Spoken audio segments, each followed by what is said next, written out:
Hey everybody, welcome back to Around the Emirates podcast with Sara Mousa, where I speak to guests from across Syria about topics you want to hear about. Today I'm joined by the lovely Aleksandra Mojse. Hi, Aleksandra. Hello. So good to have you on the show today. So I invited Aleksandra to talk to me on Around the Emirates podcast because she is founder of Moy Design Studio. So cool. Please tell me your story and we'll get you started in design. Just briefly about myself. I am Serbian Hungarian. I was born and raised in Serbia, and I moved to Dubai almost 11 years ago. I've been working for several different companies, design consultancies, and I was on the client side as well. I was working for a developer, and here I am now. I have my own design studio, and I'm enjoying my life in Dubai. Awesome. So obviously, being an entrepreneur, starting your own company, especially in a country that's so far from your own, that must have come with some challenges. You want to talk to me a little bit more about that? Well, yeah, definitely. That's actually one of my biggest challenges. But I'm type of a person that loves a challenge, and I always need to have some challenge. I always need to have some goal. So I always need to work towards something. I'm never just calm and enjoying completely life. I always need that something that will move me. So kind of my whole life it's been a challenge in a way, but in a positive way, not a challenge as a struggle. So even when I'm struggling, actually I'm looking at it as a positive thing. And you grow when there is a challenge always. So when your life is like this, that means there is no growth, basically. So I love that. for me when someone says challenge, it's in a positive way. So for example, since I opened a company, every week it's a challenge for me. Definitely, I'm facing different things, different challenges every week, even sometimes every day.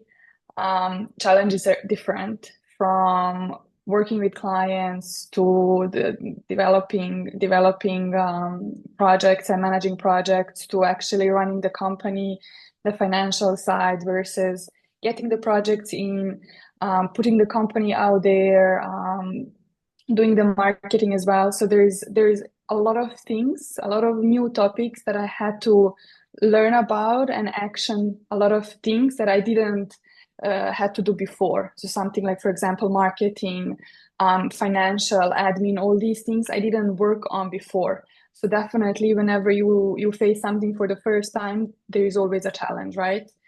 So now, after some time since I have my company for a year and a half now, I went through a lot of different challenges. I overcome all these, and now a year after, there are new other challenges that I'm facing now.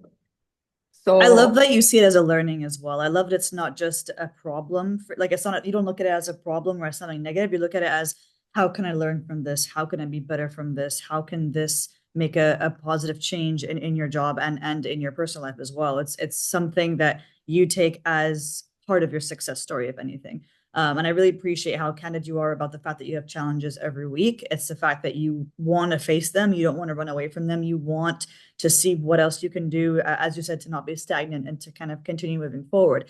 Now, is there any kind of moment or story that you feel made the most impact on you in your journey?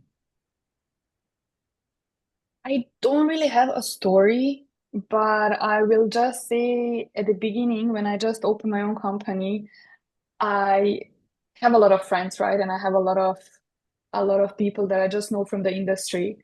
And it was surprising how people that I least expected to help me, they helped me. They encouraged me when I was opening the company. They helped out, whether it's going to be with recommendation, with referral, or to push me out there if they had some connections, to push me out there to publish certain things about me, about the company. Um, so that was very, very, very nice. And in most of these cases, those were the people that actually went through everything. So they're the business owners. They were at the beginning. Sometimes they know how it is when you are starting, how important it is to have the support of people.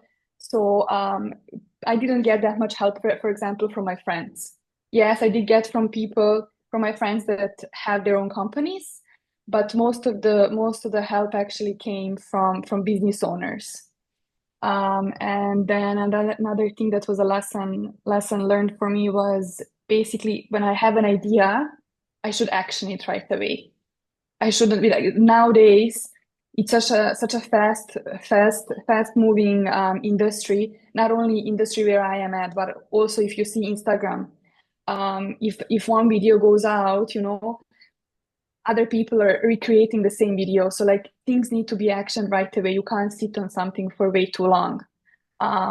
Before I would just write some idea and then I would sit on it. I would explore. I would always develop it further and then I would action it. But then I realized even when I was opening my own company, it was the same story. I was sitting on my business plan for I don't know how long.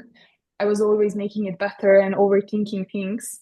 And nowadays, if I'm talking to some of my friends that want to open their own companies, I'm telling them, like within a month, action it.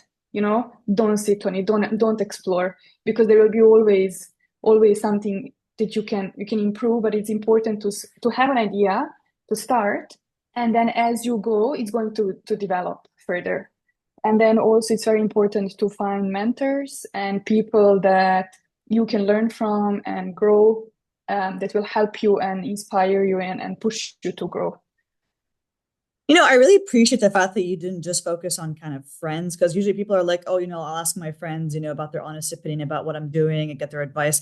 But you also thought about it from like a strategic perspective of people that have started their own businesses, people that have gone through this journey. Like they don't have to be your friends to be helpful for you, which I appreciate. And the fact that you understand the importance of time, like time is, you have a lot of time in general, like you can do whatever you want with 24 hours in a day, but it depends on how important the job is for you, how you prioritize your task, how you prioritize the business plan that you have. If you don't act on something quickly, if you don't prioritize your task the right way, you may end up losing kind of that hot moment of when you want to achieve something. So I think that's a really good message for the listeners today. And I'm just curious, what is your favorite thing about running your company? Oh, um, they're different things. So I think what everyone expects me to say is the flexibility. And yes, there is a charm in the flexibility as well. But definitely it's also being able to focus on different things and the variety, because I'm a very active person. So like if I'm doing one thing throughout the whole day, that's very boring for me. So it's very engaging because like for example, for the first couple of hours, I'll be doing one type of task, then I will move to another type of task, then I'll be out and about running to construction sites, running to meetings with clients, with contractors as well. So like it's very engaging and it's very versatile, which I love. It's also the opportunity to have, when you are a boss, when you are the owner, somehow you have the freedom, and I can now spend more time, for example, with the team, working on their skills as well, understanding what they want. It's not all about a project anymore. It's not all about the numbers anymore. Now I can decide whether it's going to be about the numbers or it's going to be about mentoring and growing the team. Like I can direct myself as I find it fit, let's say that way, because I do love working with my team. I do love mentoring them, and because throughout my career I didn't have that many mentors. I didn't have that many people that would actually sit with me and run me through a few things and advise me. So now when I open my own company, that was part of the reason I also wanted to open a company. It was so I can create a very nice environment for people. Like I want want my staff to be happy, and every morning when they wake up, I want them to be happy to come to work. And I am managing to create that type of atmosphere, basically.